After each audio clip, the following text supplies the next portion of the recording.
Can you really win sales without needing to pitch? Without a traditional proposal or presentation? Our guest today thinks you can, because he's actually done it. Hey, welcome to Growing a Fruitful Brand, where we discuss how to create and grow a brand that makes the world a better place for you, your customers, and your employees. I'm Ben Luters, founder and art director of Fruitful Design and Strategy. My guest today is fellow StoryBrand guide and agency owner, Brian Sooy. Brian is a personal friend of Blair Enns, author of this infamous little book, The Without Pitching Manifesto. Brian actually designed this book himself. It's really beautiful. But in addition to designing it, he also attempts to follow its 12 radical proclamations with his creative agency, Aespire. Today, we take apart the first 6 of the Without Pitching proclamations, and Brian shares some first-hand tips on how to follow them. Although this book was written with creative agencies in mind, today's content is relevant for any business leader who regularly does sales, presentation decks, or traditional written proposals and wonders if there could be a better way. Enjoy. Here at Fruitful, we are big fans of Chris Do and the Future podcast. And one of the things that he's been talking about a lot is this little book, I've got it right here, Win Without Pitching. It's by a guy named Blair Enns, and it's a little manifesto, 12 proclamations, he calls it, that are really kind of revolutionary.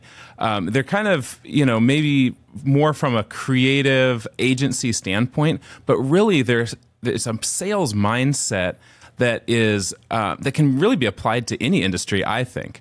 And so I was talking to my business partner, Raj, saying, hey, we need to read this book and we need to talk about it on our podcast. And he was like, hey, we know a guy who might know a thing or two about this. And that guy is Brian Sooy, who's joining me today. He's actually the designer of this little book. He's an amazing designer. He's a fellow StoryBrand guide just like us. And so I'm thankful that Raj had the idea to bring you on, and I'm excited to talk about this little book with you today, Brian. Yeah, thanks, Ben. And if you know what Blair looks like, I am not Blair. I will not try to impersonate Blair. That'd be so cool if you just did a Blair impersonation this entire time. Yeah, my voice isn't as low and resonant. If you want to hear Blair, you have to go to the Two Bobs episode. But we're here on the Fruitful podcast. That's right. My first question to you, Brian, is, before we dive into, and we want to dive into each of these proclamations. This is actually going to be a 2-part episode. We're going to do 6 of them today, and then we'll do 6 in the next episode. But my first question to you is, do you, at your agency, Aespire, do you actually follow these proclamations? Do you follow this manifesto? We do follow this manifesto as closely as we can and as often as we can, because as we all know, this whole thing is a polite battle for control between the buyer and the seller, or the buyer and the expert. And we are the experts, and we're constantly just trying to have these conversations and circumvent this whole RFP process, doing long proposals where we're solving the problem ahead of time.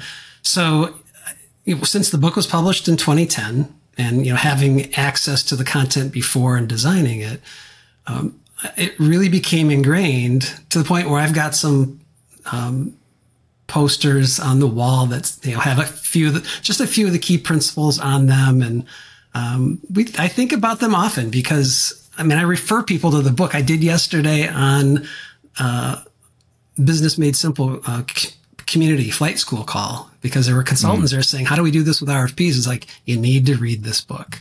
I've really never enjoyed doing a request for proposal. So if there's any way that I could get off the hook of having to do those, I'd be happy to adopt that practice.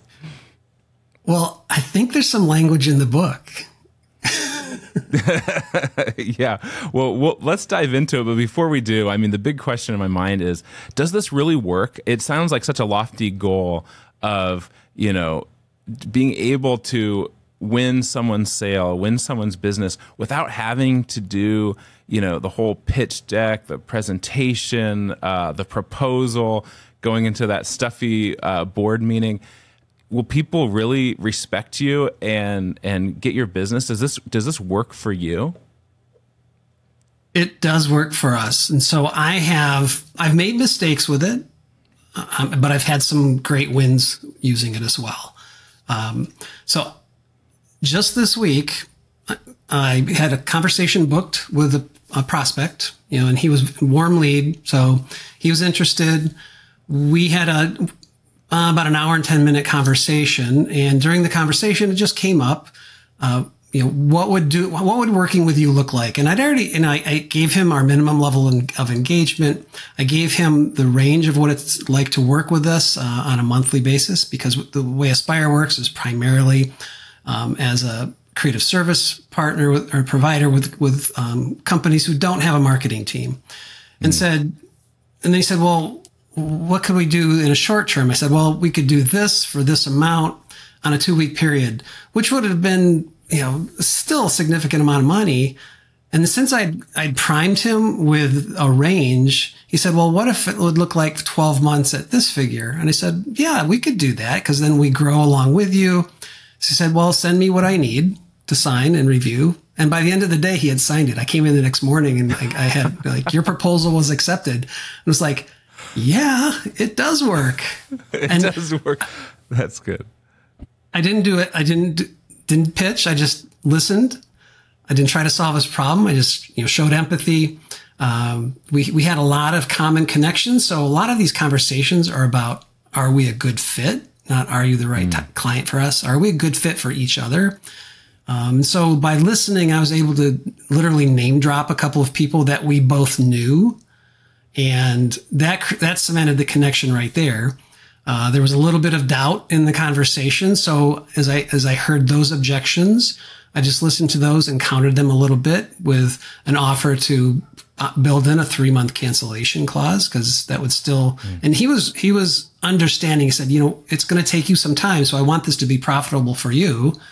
I said, well, we can make, with what we deliver in 3 months. And we weren't talking about deliverables. We were talking about outcomes.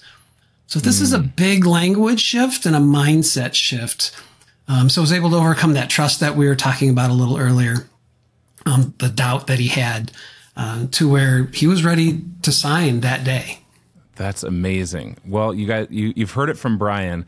This actually can work. And I was telling Brian right before we started recording, that full disclosure, currently, at the moment, Fruitful does not follow this, all the 12 proclamations of win without pitching, as of the time of this recording. Now, a few of them, and we'll get into it, a few of them we do kind of naturally do, or some of them we're pretty close to, but a lot of it's kind of a new mindset shift. And so I'm really interested to hear from Brian today about, how to implement this as an agency. And again, this is, very relevant to creative agency owners like Brian and I, but I think it has, ramifications and applications for lots of different types of companies and for just sales in general. Wouldn't you agree, Brian?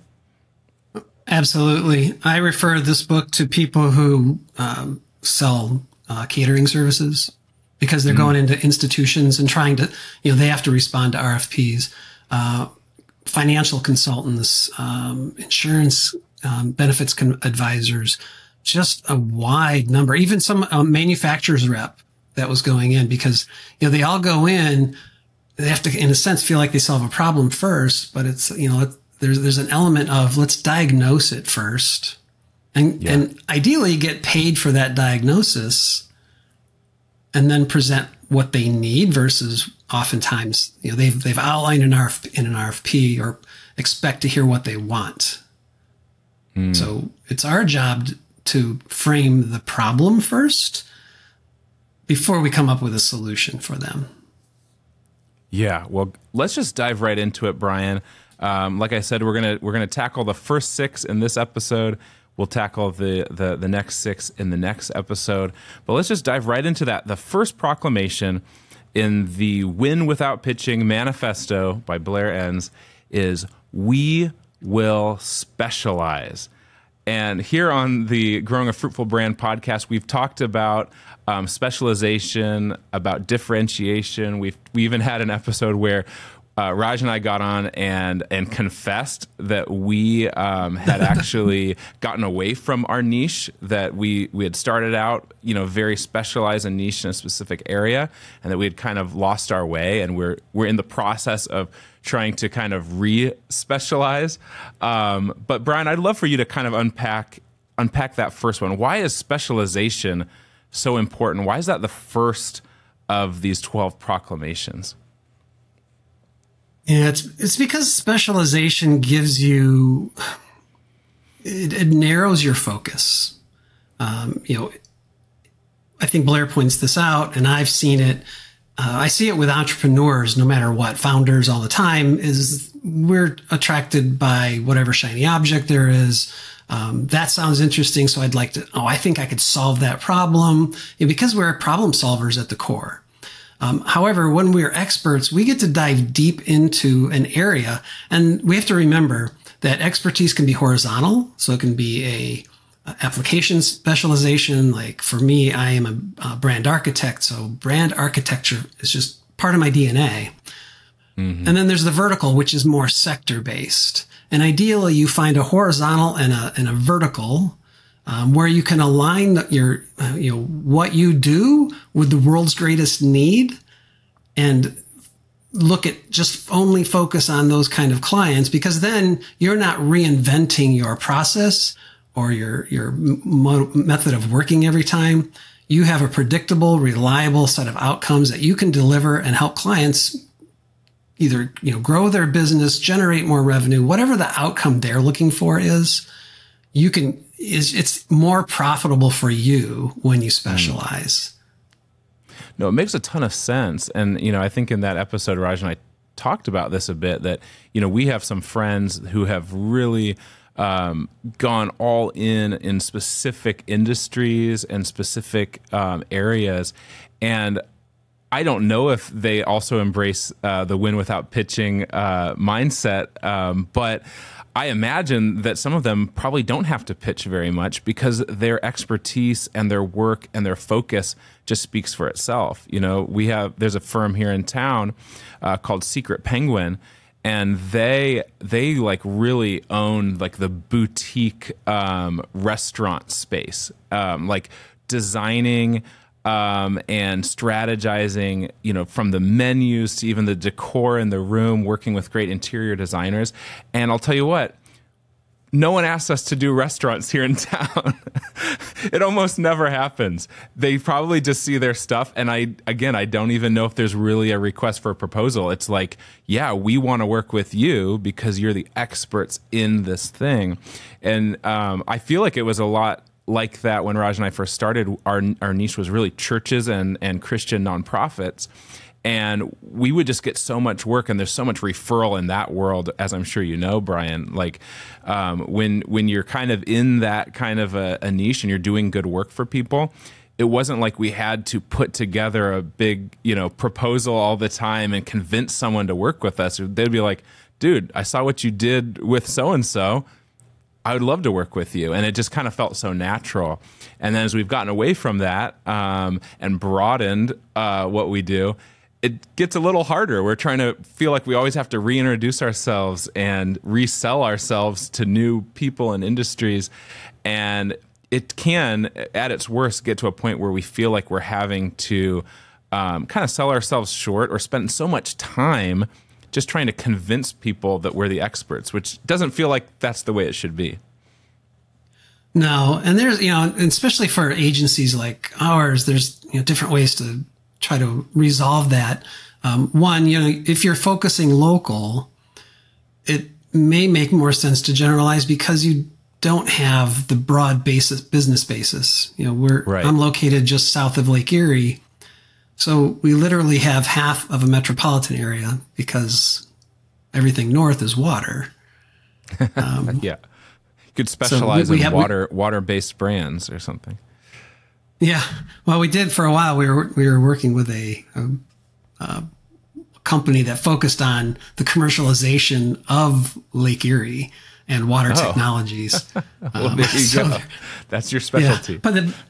Yeah, but no, I mean, the specialization though, it does really help. So you don't have to reinvent yourself all the time. Although there's nothing wrong with that on a cyclical basis. And I would say Aspire reinvents itself every 10 years or so, about once a decade.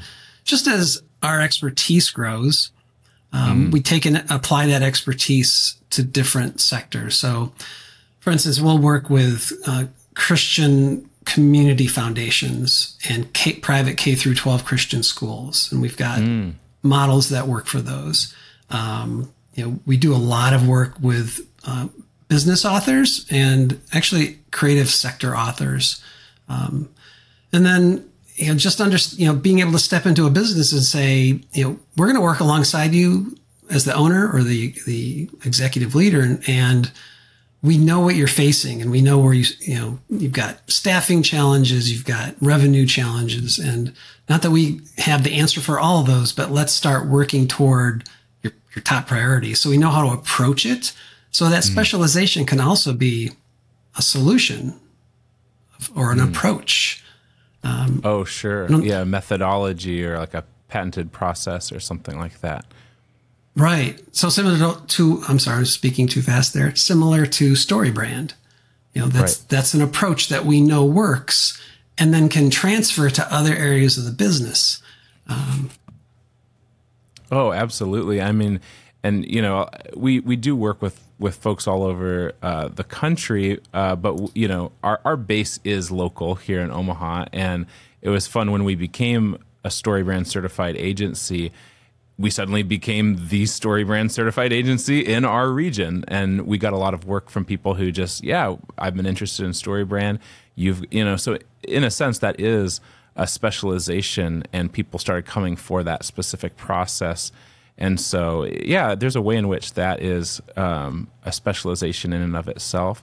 One thing that's interesting to me about you, Brian, from what I've seen on your website, or I should say multiple websites, is it seems to me that you kind of have, a few different specializations, a few different focuses, but you have kind of built little like brands around each one.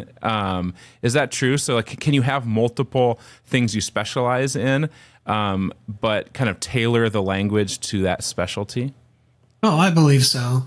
So if we were to do, so these other areas of specialization, a lot of and this ties to the Win Without Pitching Manifesto, is, Blair came to me through an association with David C. Baker, and attending what they called the new business summits that they would hold in Nashville.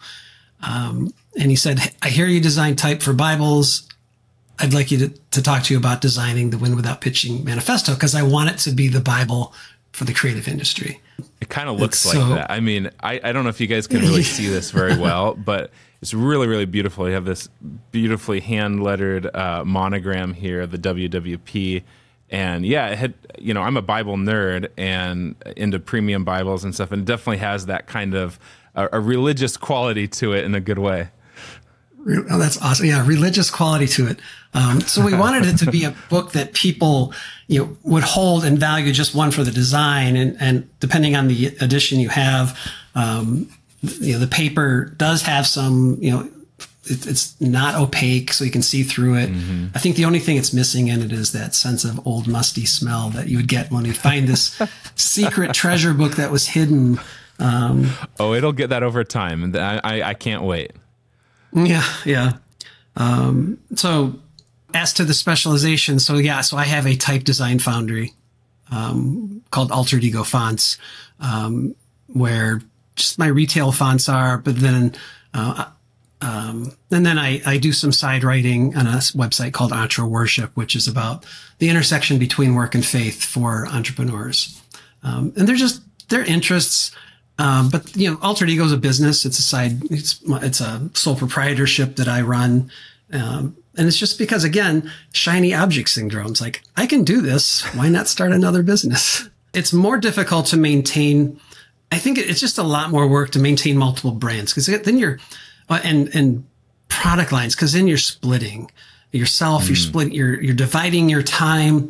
It's better to try to align everything around, your core and create a family of brands that are interrelated and they have some tension between each other, but they relate to each other. And that's what I've tried to do is there's logical extensions between them. Because I even have a lot of nonprofit marketing and brand building expertise. I don't promote that as much, but I'm getting ready to integrate that back into the Aspire website because I've got a lot of content that I just parked, and it's valuable content, and I want to be able to use it, especially as we're doing some more work with community foundations. So that kind of takes us to the next one, and this might be the hardest one for me. I don't know why, but we will replace presentations with conversations. And in this chapter, Blair kind of, shows the difference between a practitioner and a performer. How would you unpack that for our audience, Brian? Yeah. So if you're doing a pitch, that would be the performer, and the practitioner's coming in and saying, we've seen this problem before. We've solved it for these 3 clients in this way, and they allocated this much budget to do it. So you're showing mastery of recognizing at least the overall problem. Whereas the performer would say, oh yeah, we can solve that problem, and we'll come back with a 40-page pitch deck and do a big reveal. And because they get the thrill from the performance. Yes. But I think there's an element too, and I've learned this from Category Pirates, is that there's an element of theater in everything we do. And if we have that conversation and build the sense of theater into it, so maybe we open a story loop or a story gap, and we don't resolve it right away. Or we just, again, we use behavioral psychology and we prime the conversation by saying, yeah, so we've solved that before. I'll get to the budget and the allocation that we recommend in a moment. But I want to just explain how we work and what the process would look like, because we have to remember, and this is a principle that Blair's mentioned, is that the sale is a sample. So as we're just having this conversation with them, we're showing them that we're listening, that we have empathy, that we understand, because we have to do that. There's principles that we both see, and we've both probably read about in Proverbs, where it talks about wisdom weaves through everything. When you apply things wisely to life, or you apply wisdom to life, things go well. But it also talks about acquiring knowledge and understanding, and you do that by asking questions and then listening. And so then when you are ready, you can say, yeah, I think we can solve that for you. And not even I think, because that's squishy language. We say, we can solve that problem before you. It requires this level of investment. So even the words we use, it requires this level of investment over this amount of time to move you toward your outcomes. So it's just a more reassuring type of conversation versus it's consultative. It's not transactional. Yeah, absolutely. All right. The third proclamation is we will diagnose before we prescribe. And I put a little fruit next to this because I think this is one that Fruitful does actually follow pretty good. We're not just out there saying like, you need this, you need what we have, you need what we have. We do love to listen, to have a conversation, and to really figure out what the problem that a potential client has before we try to sell them on any one of our packages. A good example of this for us, and I'd be curious to hear if you have some good relevant ones as well, Brian, but one that comes to mind is a big organization, a really big one that's local but kind of regional, really all over the Midwest. They reached out. They wanted to rename, rebrand, and do a new website. And they have multiple locations. It's like this organization has been around for many decades. It's like a family. It's been passed down. The new leader has taken over. And oh man, I heard that this was coming through the pipeline, and I was like so excited, the opportunity to rename this organization and new logo, all that. And Raj met with them, and the first thing he did was he convinced them to not rename and to not do a new logo yet, because it was, as he talked to them, it wasn't the right time. You know, they really do need a new website. Their website's not converting. The website's all wrong. It's not connecting to their audience. But to do, as he started hearing what the cost would be for implementing a change like that, with the new name, with the new, like, he knew how fun it would be for our team to do that work, and how much money it would make us initially. But he knew that it wasn't the right time and it wasn't the right solution for that particular person, and he had to do right by the client, and he was not afraid to miss out on some work for the hope of a longer relationship.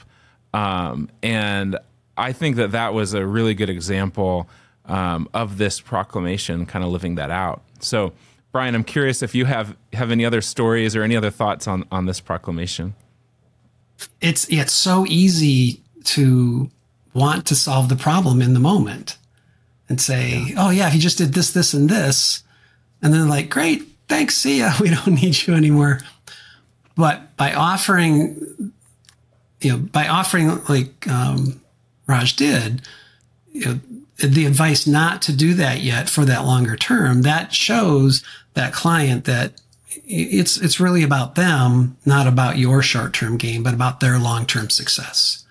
And I mean, that builds trust, that builds credibility, because, one thing we talk with our clients about all the time is, empathy and authority are important when it comes to establishing reputation, but those two things lead to credibility. And if you have credibility and then integrity, and people see that, because it's not you or Raj to company, it's you or Raj to individual or team. They're going to see that, they're going to talk, they're going to realize that you respect them, and the respect's going to come back. Yeah, no, that's so good. I mean, I think one of the things that pops into my head as to why, some agencies and some salespeople might not embrace this is because they need to hit their sales goals. They have short-term goals right now where maybe things are tight. Like, I'm not going to lie, it's been a little bit of a slow sales season for us, and I think for a lot of other people. And there was part of me that was really thinking short-term and thinking of myself and my agency, and like, we could really use the money for that rebrand project right now. Like, I know that we'll probably get it, later on, but I think there's this like kind of side of us, this fear, maybe a scarcity mindset that tells us like, that kind of makes us want to put ourselves as the hero, because, we need this right now to hit some kind of a number, or just to make the sale. What would you say to someone who is feeling that?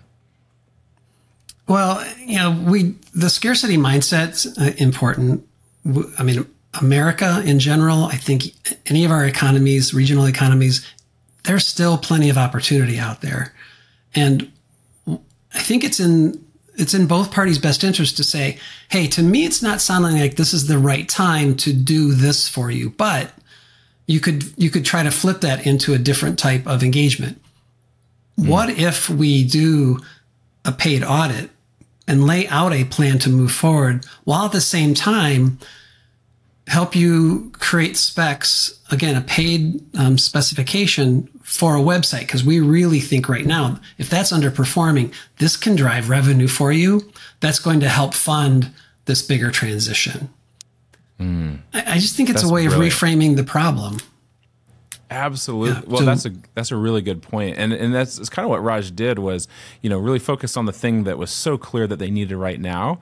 And then it also it opened up a whole new, as he learned what their real needs were, this new owner was coming into power, and he really needed the buy-in from his team. He needed alignment on his team about what their mission is going forward.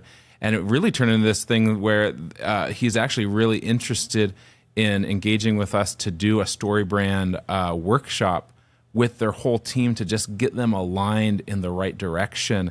And so, exactly that. When you actually listen and you have conversations with people, maybe the things, the assumptions, the packages, the things you thought you wanted to sell them initially, or even the things they thought they wanted from you, they could be the wrong things, but there might be other things and better things that are good for them and for you. Because as long as you're selling something, that's a good thing for you. Sure. So we will rethink what it means to sell is the fourth proclamation.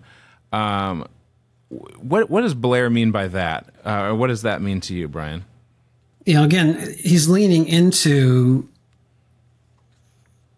that and I'm just reading in here what he writes on the next page, will acknowledge our fear and misunderstanding of selling has contributed to our preference for the pitch.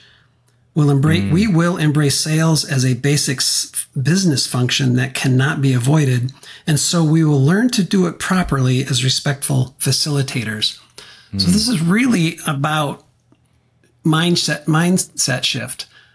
We're not selling, the phrase a lot of people will use, I do business development. Oh, how do you do that? I've been saying that lately. Yeah. Well, and we have to think about, marketing and business development go together because, Seth Godin, everybody's a marketer.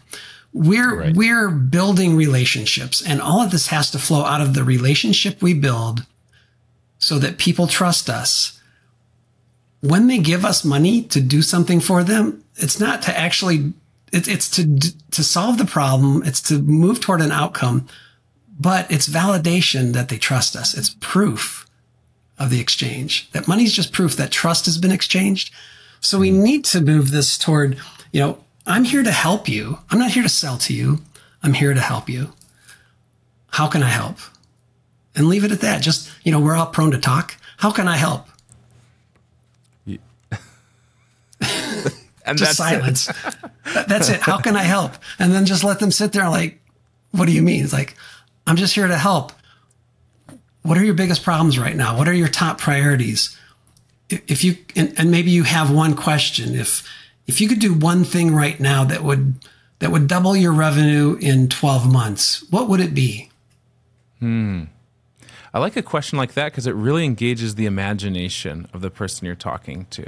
It forces them to, which I imagine when you say something like that, they have things that just start popping to mind. They have stuff that's already been percolating up there, but you're finding a way to just tap into that, into some of their fears, insecurities, or their dreams of like what success looks like. We all have, something there, and I really like that a lot. Sure, and there's a process we use as part of our brand optimization process where we ask them to create a legacy document. Some people may say, write your own obituary. Some people find that a bit morbid. So we say, well, let's talk about your legacy. About that. Yeah. Yeah. Let's talk about your legacy. And it could be as simple as it's 25 years from now and you've just decided to retire, or close the business, or it has to close. What are you leaving behind? And I've started to say it's 100 years from now. You've been long gone and it's the third generation away from you. What does that look like? Or it's 200 years from now. What does that look like for your business? And when they do that, you're able to say, this is, pull out some nuggets and say, now, in order for this to happen, where do we need to start now? And their whole perspective of you changes. It's like, you're making me think really long term. Here I'm thinking I just need to get some marketing spun up, or this is about transformation, because we talk about transformation a lot. This really helps people think about not only what they're leaving well after they're gone, but what's the legacy they're building now? And it's a great way to start that mindset shift and show them that you're there to facilitate and not sell. I love that. I feel like, we're going to have to definitely steal that one, because I think it's so common right now, especially people just kind of in survival mode. They're not thinking about even the next 3 years. They're thinking about, how am I going to stay in business this year a lot of times. And I love how that just really like zooms them way out, think a lot bigger. And it really, I imagine when you phrase it that way, they suddenly are looking at you as more of a partner, of not just someone who's going to get me this one thing that's going to help me, achieve this one goal right in front of me this quarter or something like that, but more like, oh wow, is this the agency? Is this the person, the team that's going to help me build a legacy? That's like something that's deep inside of us, I think, as humans. But maybe is not the thing that we're, no one's picking up the phone and like, hey, can you help me build my legacy? But it's all in here. It's in here. Like, we care. I care. When you're saying that, I'm like, yeah, that's like the stuff that keeps me up, over the weekend. And that's the stuff when I'm looking into my kids' eyes that I'm thinking about, yeah, on Monday, I'm thinking about, okay, how are we going to hit these goals? How are we going to be able to pay the bills? How are we going to, survive this one more year? But really, at the end of the day, it's a lot bigger than that, of course. Yeah. And think about it in terms of the value pyramid that we often refer to, the Bain value pyramid. And, there's a functional problem that people have, and it's creating that sense inside them, whether it's emotional or a longing. And then there's a transformation that needs to happen.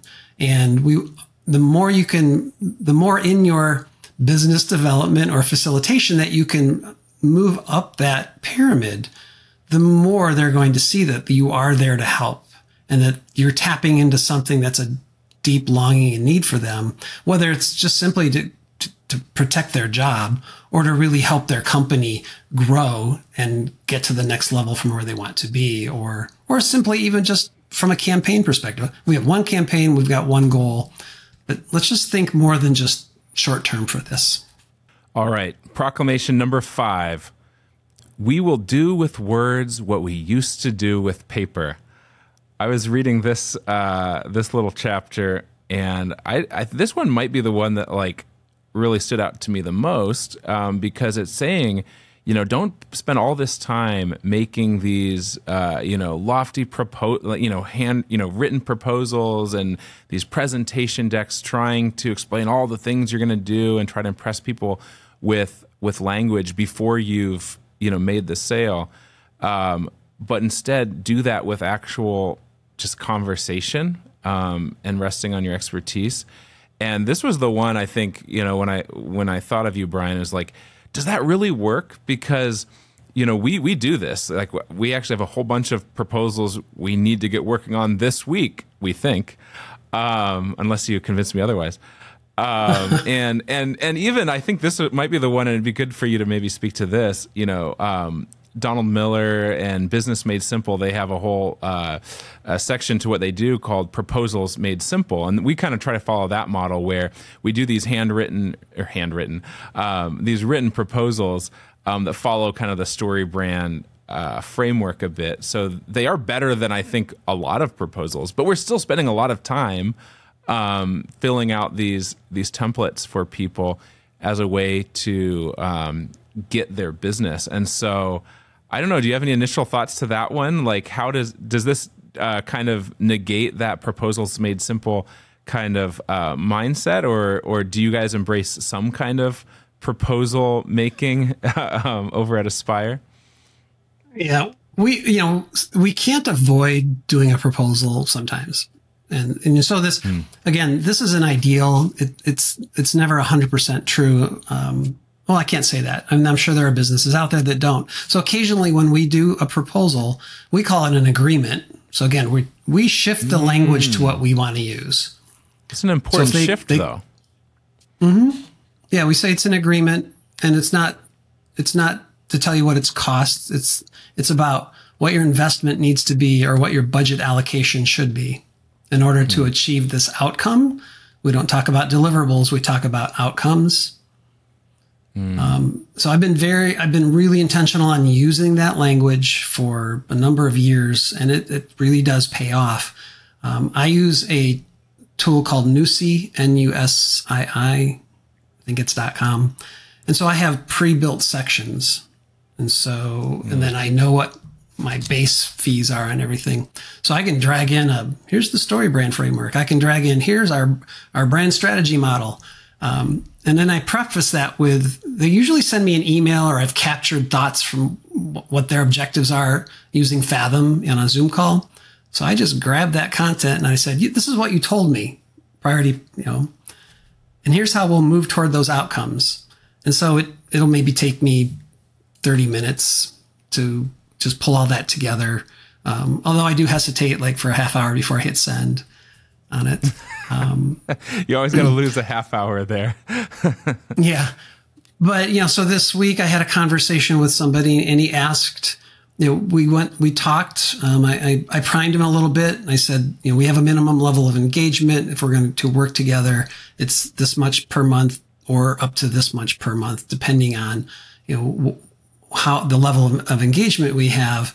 And then he asked, well, what does that look like? What can we do on a shorter term basis? So I gave him a high number for 2 weeks for something that could be delivered in 2 weeks. And so he went back to my original conversation. He said, well, he knows his budget and what he's got. He said, can we do a 12-month commitment at this much per month? I'm like, yeah, we can move along. We can work alongside you. We work in quarterly sprints. He's got quarterly priorities. I said, we'll work toward each of those quarterly priorities. He said, great. Put together what I need to review and send it to me. And so I used my tool, sent it to him, and I had the response back before I left the office that day. Before the end of the day. I came in the next morning and it's just, your acceptable proposal has been accepted. And I always sit back and go like, wow, it worked. It worked. So conversation to proposal, and it is effective. It takes practice and it takes time. It takes confidence, but I'm just really thankful that I'm confident in doing that now. And is it successful 100% of the time? No, but I don't have to spend a ton of time reinventing the wheel every time. And again, studying more with Blair and his team, understanding how to frame choices for people, how to anchor differently, how to even, anchoring that you can get into with Blair on one of his workshops. There's a lot of value in just attending a Win Without Pitching workshop, and reading the book, because you get more out of the live sessions than you can get in the book. Oh, I'm sure. All right, well, let's get into the last one for today. We're getting into the sixth proclamation in the Win Without Pitching Manifesto. We're going to tackle the next six in the next podcast. But the sixth proclamation is, we will be selective. And so I think that's talking about being selective about who we work with. Isn't that right, Brian? That's correct. Yeah. Blair talks about perfect fits. And this is different than, so think about, we talk often about who's your ideal customer to our clients, but I think we should talk about like, who's the perfect fit? Who's going to help you generate the revenue you want, and whom are you going to be able to be most effective in helping? Are you going to be able to get along with them and their team? Do they want your help? Do they value your expertise? So there's this reciprocity that goes on in the relationship that we need to look for when we're doing our facilitating, when we're doing our relationship building. Oh yeah. And I think that, that's one thing that we've gotten better at is, and I'd encourage anyone listening to take some time and, maybe get out a pen and paper, and think about who are your best clients you have right now, and what makes them such great clients and just a joy to work with. Like, who are those folks that you look forward to meeting with them, you look forward to solving their problems. And I think one thing you'll find, and one thing that we found, it ties into something that Brian and I were talking offline about at the beginning of today's recording, was it's trust. A lot of it comes down to trust, where there's that feeling that you know that they know that you have their best interest in mind, and that you are an expert at what you do, and there's just this. There's none of that micromanaging that comes in, as a designer. And I'm sure, Brian, you've had this where people that they think they're more creative than you. They think that they're a bigger expert than you are, but they just maybe don't have the, Photoshop skills or whatever it is. And we've had a handful of these over the years where it suddenly turns into, it feels like they've got their hand on your mouse kind of a thing, and kind of telling you what to do. And those are the ones that we hate. And so I think that really taking that time to just kind of analyze, what makes a great client, what makes a great experience, and then looking for that in the people that are coming to you. And vice versa, what makes, a terrible client experience, and really trying to learn from those mistakes, because you'll start kind of developing this kind of spidey sense of I remember someone else kind of that was giving me these kind of vibes, had these same kind of questions, had these same kind of concerns early on, wanted these same kinds of proofs that we know what we're doing, and maybe you can kind of learn that, like, hey, we don't have to work for everybody. We can be a little bit picky. And it's okay to say no, because it may just not be, like you said, the right fit. The relationship may have some tension in it. You see those red flags, and you just want to avoid those, because we want to enjoy what we're doing too. And if we have those other things hanging over us, it just hinders us from doing our best work. Do you ever say no, Brian? I do say no from time to time. Yes. From time to time. I think I just avoid responding, or I just make it. It's just a direct. I do say no. I just say, I just don't feel right about this. It's just not the right fit. Because, and a lot of times it's because there's ambiguity in what they're looking for, and I can't define what they want, and they don't have a defined budget, or it's a startup. That's just not the right fit for us. This has been the end of the first half of our little kind of walk through the Win Without Pitching Manifesto by Blair Enns. We've been talking to Brian Sooy, the designer of this book, and the leader of Aespire, an agency that follows the Win Without Pitching Manifesto proclamations. And so next time we're going to dig into the next 6 of the proclamations together. Thanks for being on the podcast today, Brian. Yeah, Ben, thanks. It's been a great conversation, and I appreciate all your insights into it. Next time we get together, you'll have to tell me if you're more convinced. Will do. Thanks for joining us today on Growing a Fruitful Brand. If you found today's show helpful, don't forget to subscribe and consider sharing it with someone who might also enjoy it. If you'd like to work with Fruitful on a branding, website, or messaging project of your own, you can always reach out on our website, fruitful.design. So until next time, don't forget to grow something good.